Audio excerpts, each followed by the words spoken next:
What's up, everyone? This is Wayne.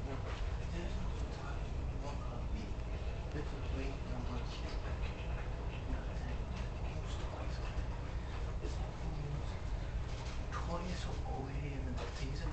I mean, this is a pretty nice looking machine right here. And you see, this is the model.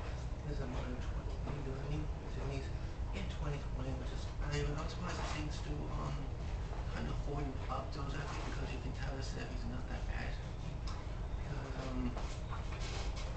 well, look at this thing. I mean, you can see the same types of things. Quite easily. You can see, you can take this off.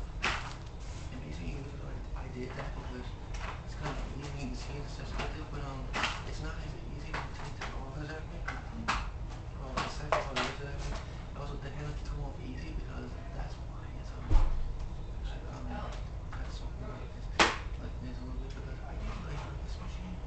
It does work because it all you have to switch to turn on. You have to plug it in like exactly what it's what you expect it to see, but it's kind of cool. On the back here you can see, but it's I don't know what you expect it to see exactly, but it's what we expected it to see. I mean, there's nothing wrong with it. That's how this thing's been used almost 20 minutes, but well, just look at this thing. It looks pretty cool, in my opinion. It does have a little wiggle right when you push the feet down. It wiggles a little bit, but it's been like that ever since. That's what you can see. It's a very nice looking Bissell 3-in-1 stick vacuum.